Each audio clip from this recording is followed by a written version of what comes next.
Hello beautypreneurs, I'm Jay Beauty, a licensed esthetician in Atlanta, and today we're going to talk about those 4 easy steps you need to know to win those disputes and win all of those challenges. Let's get into it.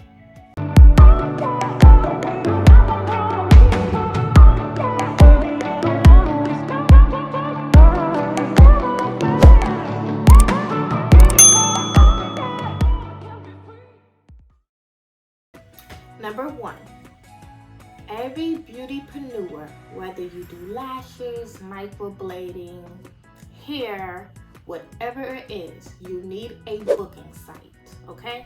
I personally use Square appointments. They work great for me. Haven't had any issues with them, and they do work with me on my disputes. But you need a booking system, and here's why.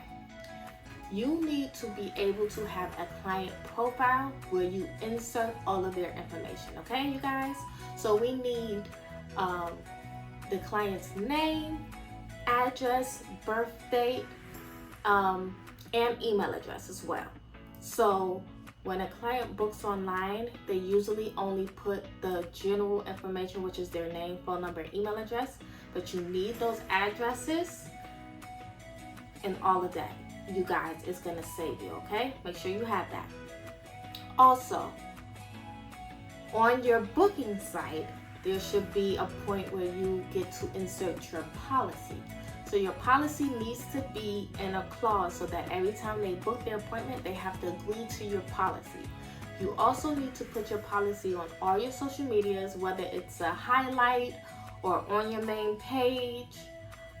It needs to be on your social media pages as well as your standard websites. You want to have multiple channels where you can prove that this policy is standard throughout all of your social media sites.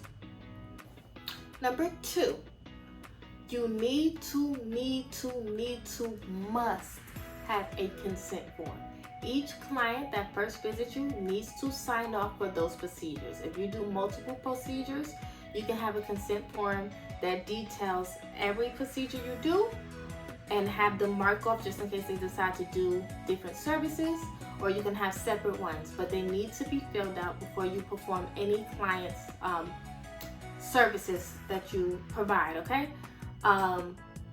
Also, with booking fees, you need to stop putting non-refundable deposits. Let's change that word. Deposits are always refundable. If you look up the definition, deposits are refundable. I used to work for a financial institution, and that is how clients used to almost win their disputes. Is because you tell them such and such is a deposit, and they get to dispute and say that they did, come to the appointment, they did the following steps, and that they were supposed to get back that amount for the deposit that they paid. Do not put deposit. We're going to change the word. Booking fee. Booking fees are applied to the total amount of services at the end. Okay, you guys? Booking fees. Make sure that on your consent forms, when you have your client customer profile, you upload the consent form into your client's profile. I use Square contracts. That is how I make my consent form. It is free. There are millions of other websites out there.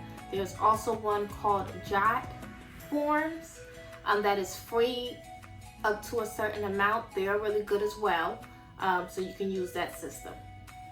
Also, in your client profiles, you want to add in the ID with the consent form. So when they come and visit you have your client profile up, take a picture of the ID, upload it into their consent form or into their client profile so that you have every little bit of information on them.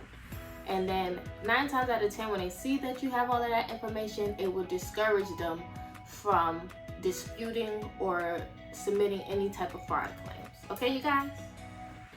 Number 3, you guys, do not swipe any cards anymore. We are in a new era of the chip cards, and the cards need to be inserted in the chip. I have my chip reader with Square. I might have paid maybe $100 or less for it. I don't really remember. It was a while back. But you need a chip reader. Without that chip card, without inserting that chip card, they will automatically win disputes. Automatically. Anytime there's a chip on the card and you don't insert it and they dispute it, it automatically goes back to them. Okay? Chip reader. If something happens to your chip reader, it's down, or they don't have, or their chip isn't working, their chip is malfunctioning. On this chip reader, you can do the double tap, or they can also use their phone and do like Apple Pay. Okay? That's always good. If they don't have a chip on their card, I know usually Square comes with this little square. Yes, you can swipe the square. I will prefer you to swipe the square. I do not ever recommend you having their card on file and charging it while they're there, because they can always say that's fraud.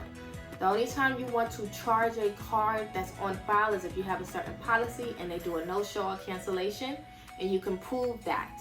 But make sure that you always use your chip reader. Number 4. Now, the last step, I know most of you are going to say, I don't have enough money, I'm just starting up my business. How do I be able to afford this type of service? But I have a tip for you. So, yes, we all need an attorney. You have a business, you need a business attorney. Business attorneys can get expensive, but I have a trick for you that will help you manage it with an attorney. So, I ran across something called Legal Shield. Basically, I pay about $30 a month, and they represent me and my business. Anytime I have any legal questions, any documents I need to review, if a client files a dispute and I need to do a collections letter, whatever I need, they're there to back me up. I pay $30 a month. Any problems I have, I go right on the apps, click call my firm. They take down my information. A lawyer calls me back within 2 to 4 hours. As long as it's within business hours, they will call you back within 2 to 4 hours each time. You get on the phone with the attorney, you tell them what's happening. This client filed a dispute. I did the services. I have all of their information. And this is why that information is so important, because your attorney is going to ask for the address to do the collections letter. They're going to draft up a collections letter. Usually the collections letter have a certain amount of time they have to pay or cancel the dispute before you can take legal action. 9 times out of 10, when those clients get those collection letters, they are going to go back to their bank and say, take off this dispute, okay? It worked for me millions of times, okay? Yes, I run a business. I've been in business for 4 years now, and I have had a handful of disputes. I won't say a lot, but a handful of disputes. And this is the way I learned how to win them. My last tip for you guys, if you ever file a dispute, you don't win the dispute, and you did all of these steps I told you to do to follow it, or even if you had a dispute prior to knowing all of these steps and you're still going through it, you can always take that client to court for theft of services. I know it sounds like a lot. I had a situation where I had to do it, but sometimes it is necessary, okay? It's about here where I am, it was $60 to file. My lawyer had reached out, the person still didn't budge, and we took them to court for theft of services. Now COVID happened, so we were not able to get it done as fast as we would have liked to get it done, but I am still in the process of it.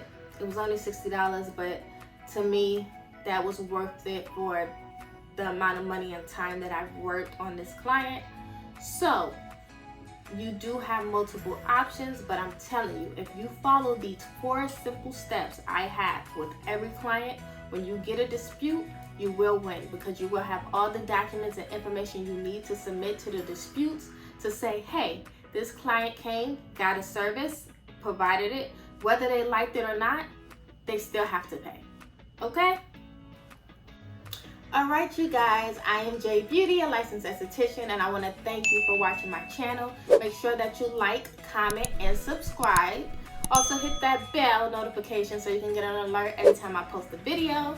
I will be talking about everything aesthetics, everything an esthetician does, giving you an inside look of my business, and I can't wait to see you next time.